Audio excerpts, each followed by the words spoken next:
Alright everyone, so this is What the Hell is Bayonetta 2? This is a sequel to Bayonetta that came out back in 2009, and we're now here at the sequel for Bayonetta 2. Interesting backstory of the development of this game. Apparently Platinum Games did want to make a sequel, but Sega didn't want to pony up the money for the development. So Platinum went to other publishers out there. No one wanted to publish the game except for Nintendo. Nintendo was the only one willing to put up money to develop a sequel. That is really honestly why it's a Wii U exclusive, because Nintendo paid for the development. It's not because Nintendo paid them more, it's because Nintendo was the only one out there that wanted to have a sequel, or was willing to put the money out. And apparently Platinum and Nintendo have pretty good relationship because they've done plenty of games in the past for Nintendo. And you know, I'm more than halfway through this game, to be honest with you. Now I'm not going to go exactly where I'm at, so I'm going to go to an earlier spot, but this just shows you exactly where I'm at. So I'm at chapter 14, so after this I got like 2 more chapters until the game is done. But let's go a little further back.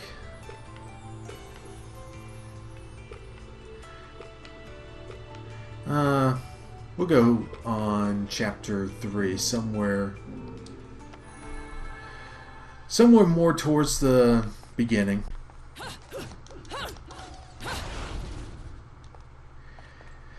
Now, I do find it funny that a lot of people got upset about the sequel being exclusive. I mean, let's just face it. Developing these games costs a lot of money today. And, you know, let's just face facts. Platinum isn't just going to pony up money and not have anyone to publish it. But I do have to say, and this is something that's really starting to baffle me about not just this particular game, but a lot of the games on the Wii U, is that a lot of the games I've been playing, especially the ones that are exclusive, are running at 60 frames. Now, of course, the capturing device I use, you know, I'm capturing at 1080p, but it's only limited to 30 frames a second, so you're not going to get the true experience. But then again, YouTube hasn't really switched over to 60 frames yet. Once they do, I'll probably bump it down to 720p so I can get the 60 frames. But for now, I'm just doing the 30 frames. But what's baffling me is that the Wii U is supposed to be less powerful, and yet they're running at 60 frames. Whereas a lot of the PS4 games, Xbox One games, are only running at 30 frames. It just baffles me that I think there's just too many people out there that think, oh, we need better eye candy. And don't get me wrong, this is a very good looking game. I think it's a very good looking game, but you know, people want like extreme realism and things like that. Well, this is Bayonetta. It's not a realistic game. It's, you know, it's a beat 'em up, third person beat 'em up game.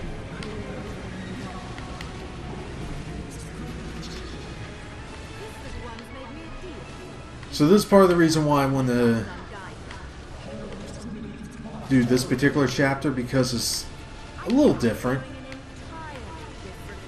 You know, a lot of the promotional videos and, you know, a lot of reviewers, things like that, you know, if they're showing off this game, you know, they're going to be showing, you know, basically the typical stuff that we all pretty much seen.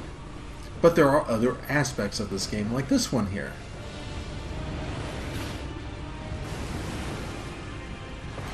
Now, even though this is a fast action type of game, the controls are really simple. Okay,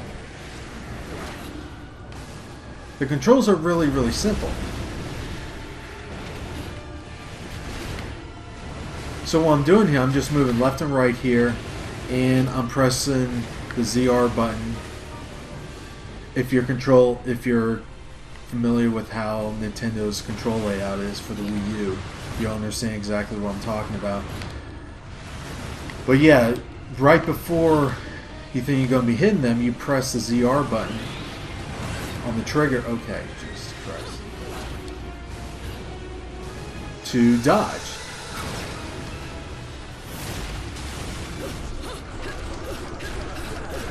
And there's one of these little quick time events.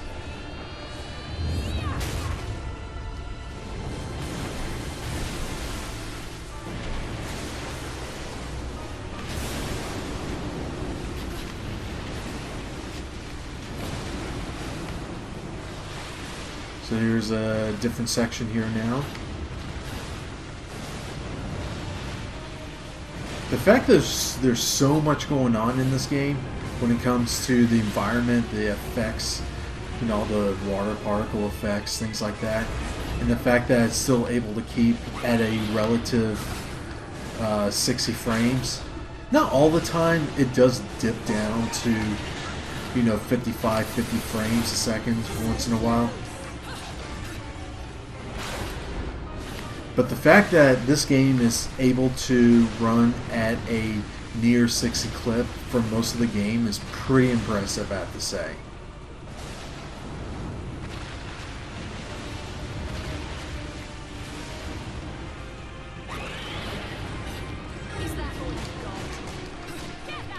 See, this is what I was trying to do earlier.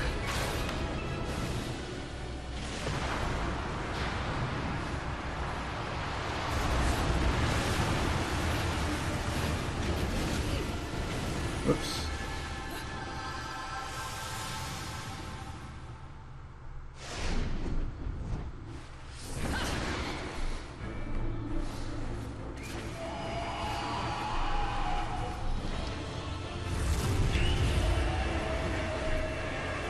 This is actually a pretty cool scene.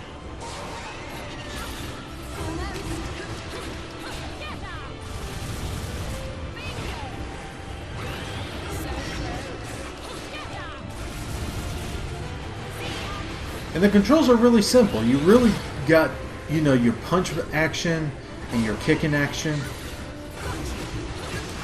And then you can hit L and you can do the more powerful attacks here.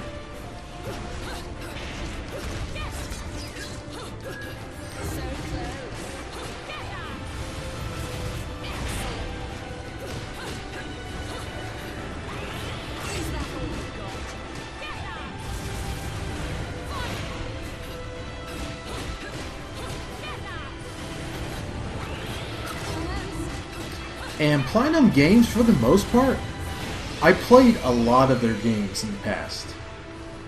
You know, I played a little bit of Bayonetta. You know, I played Vanquish. Hell, even several of their Wii games. You know, the original Wii. You know, like Mad World, things like that. The only bad game I can really think of, to be honest with you, is The Legend of Korra. Is not getting good reviews. But that's really their first game that, you know, in terms of review scores, is not getting very good scores. Whoops. But, at least with this game, is pure platinum. And based on the reviews, you know, again, near perfect scores, if not perfect scores. You know, this is what Platinum Games is known for. Is for very good, easy to control, third-person action beat-em-up games.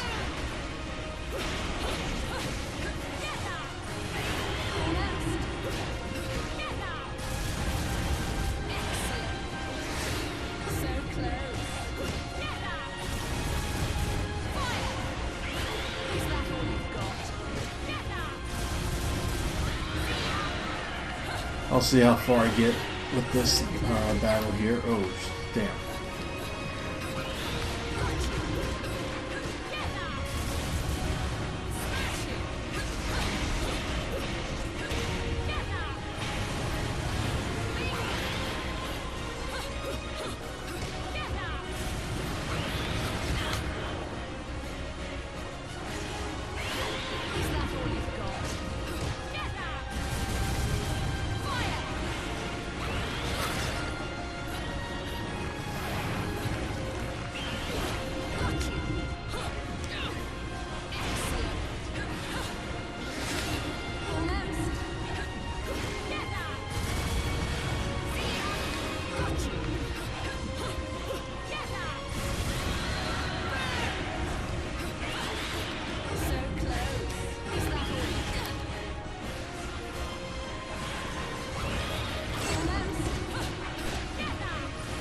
Yeah, I think if I keep at it, I'm gonna get him.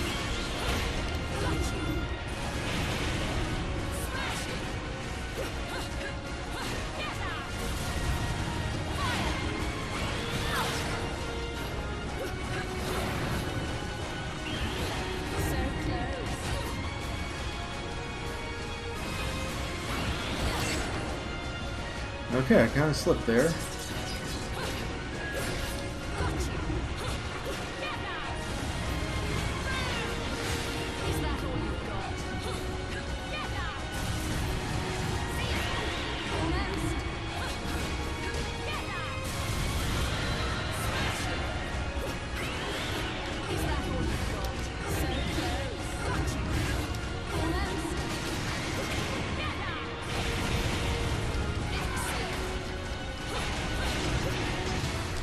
And the climax.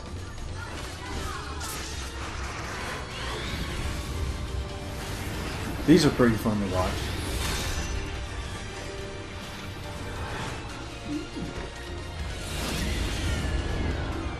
Did I not mention that this game is not really made for kids?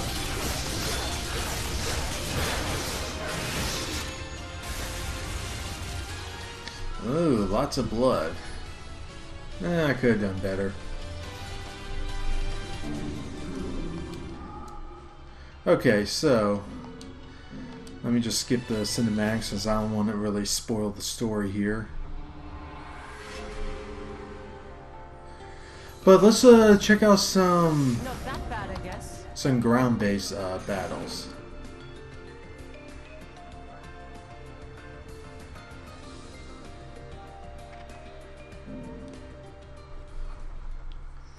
And this is what's actually really cool about this game, is that yes, you can continue on with the story. You know, if you only want to play through the game for the story, you can do that. But it's also set up where you can go back and try to get a better score or better rating. And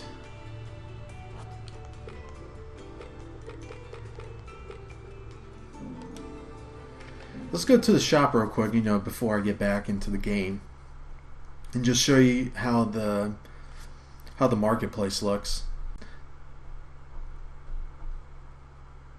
Diplomacy is faith. Thank goodness capitalism still has its place in here. And by the way, a lot of the cutscenes is in this particular style.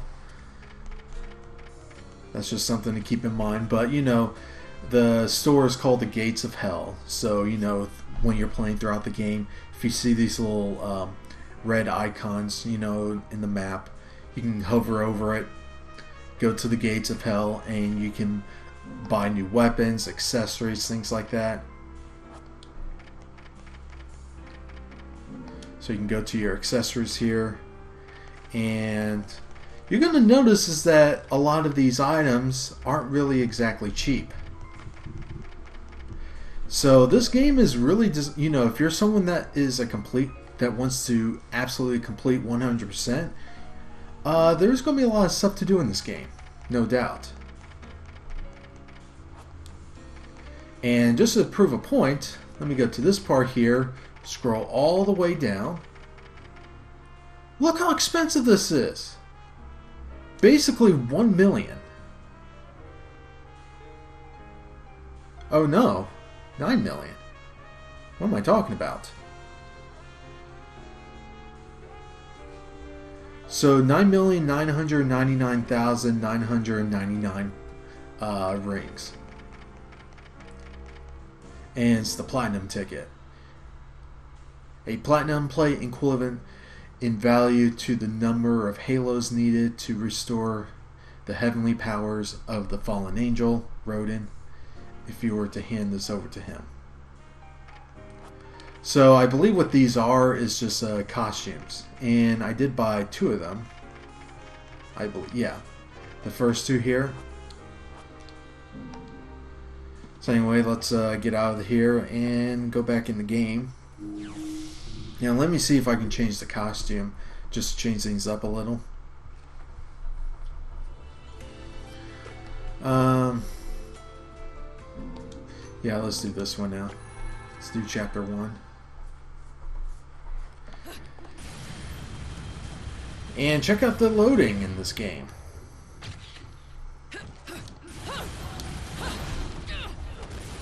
Now keep in mind is that, you know, these moves I'm pulling off is really just 2 buttons. You know, a really, really simple combat system.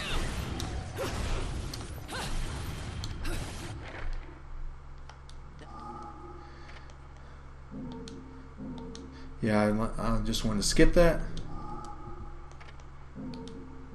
Skip it.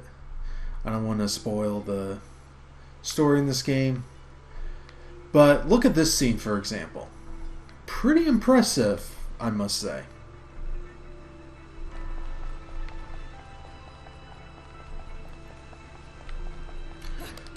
So if I press the ZR button twice as I'm moving, I can turn myself into a panther and essentially run much faster.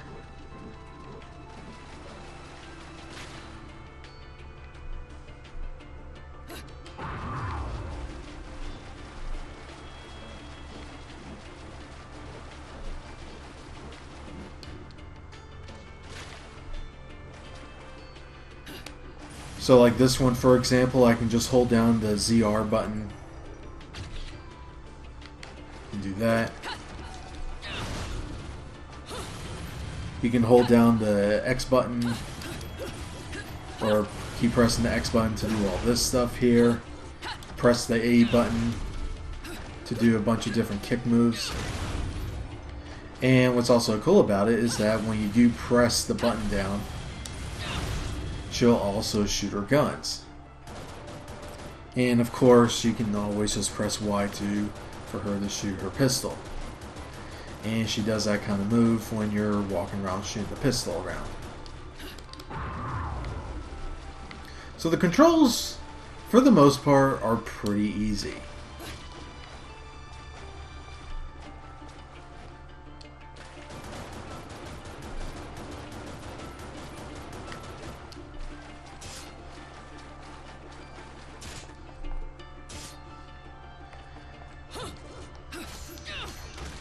And of course I changed the weapons on her feet because, I don't know if you notice, is that she can have dual pistols on her feet and on her hands, or I can switch it. Of course this depends on what you buy in the shop, but in my particular case I have the swords on her feet. Pretty ridiculous, I must say, but it's actually kind of funny too. So if I press the select button or the minus button on the controller here, I bring up this menu here, and this basically allows me to select which quick selects I want to have.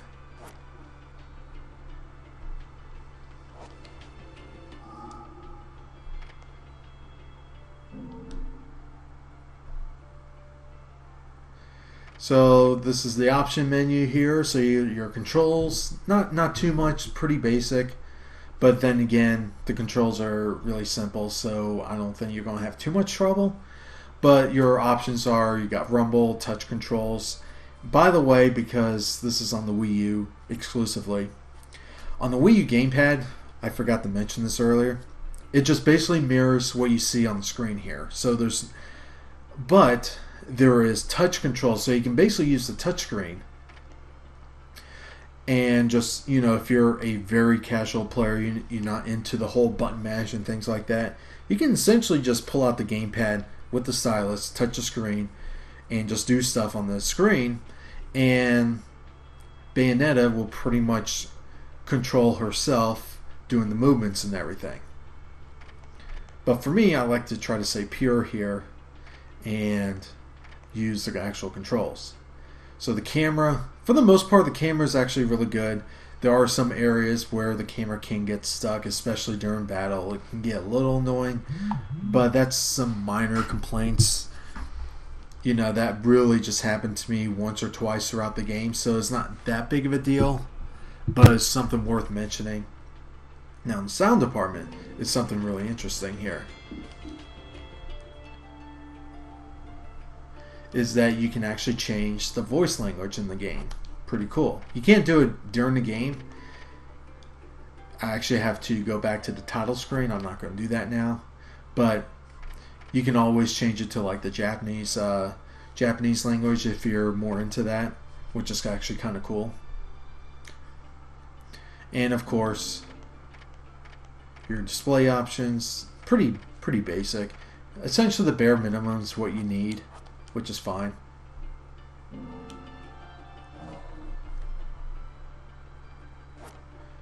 So you go back here for a second.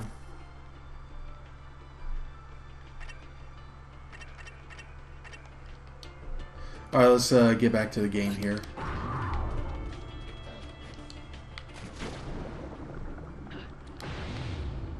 Now when she's underwater, she can basically turn into the snake here.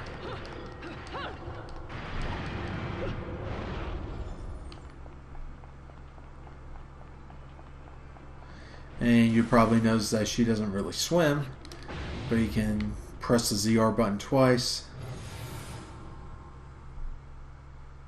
Turns into the snake. Let's just skip that.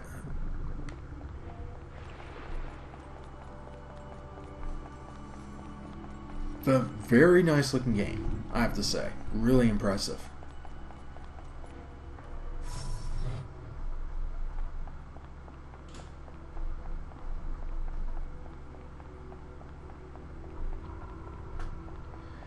And I believe this part here is going to be another battle here. Yep.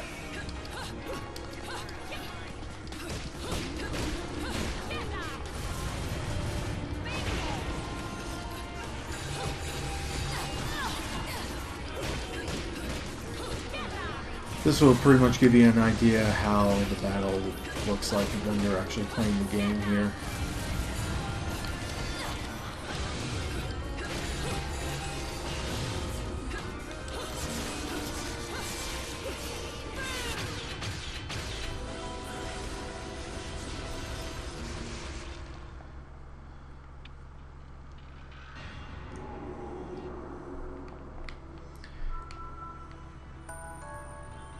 Yay, I got gold here.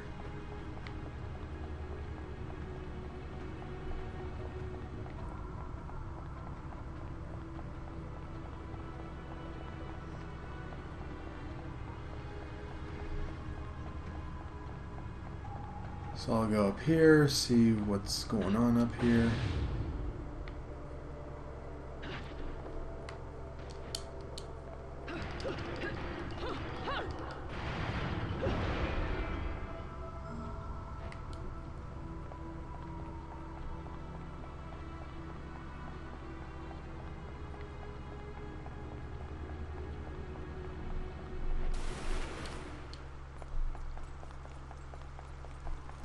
Now, what I was talking about before with the gates of hell, this is what I was talking about. So you can just walk over to the thing, press Y, and I can just buy stuff. But this part here, this is the part where it kind of impresses me in terms of performance. Because even when a lot of stuff is going on, like this here, when the environment just changes like that, it still stays at a smooth clip.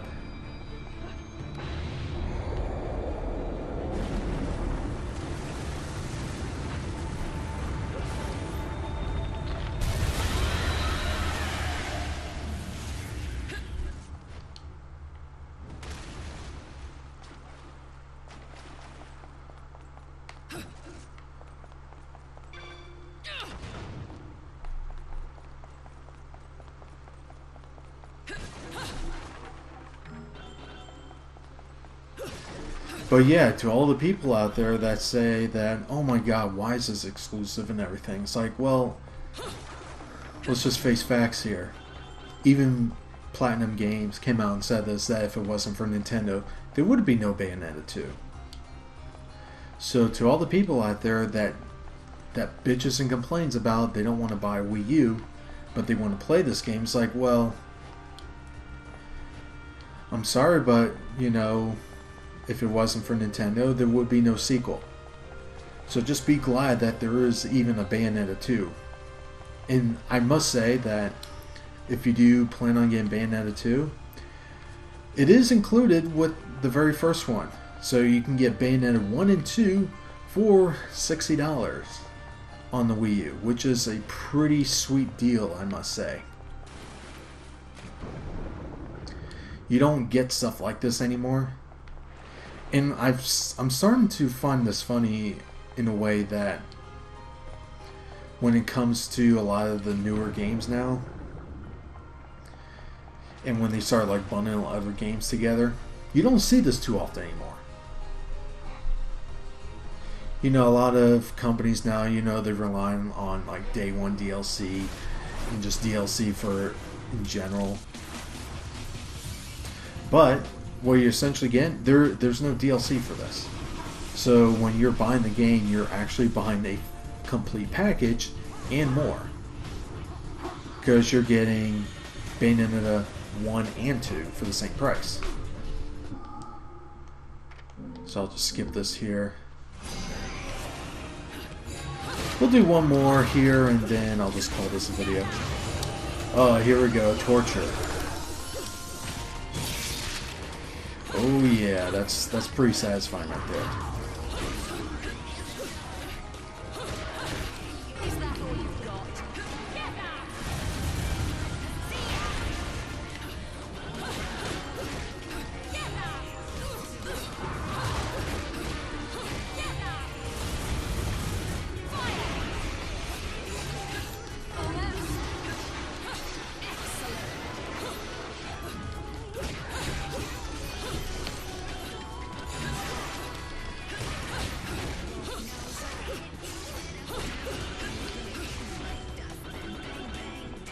Ooh, we got more.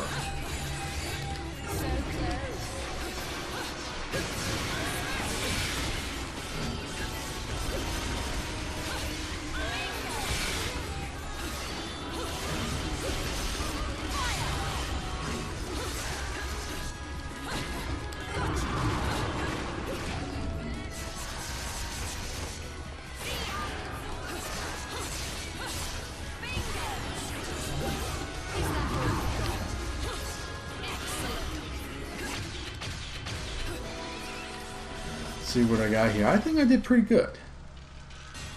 I don't remember getting hit. No, I got hit. Gold. But that's what's actually pretty great about this game is that yes, there are two kinds of players that would be playing this game.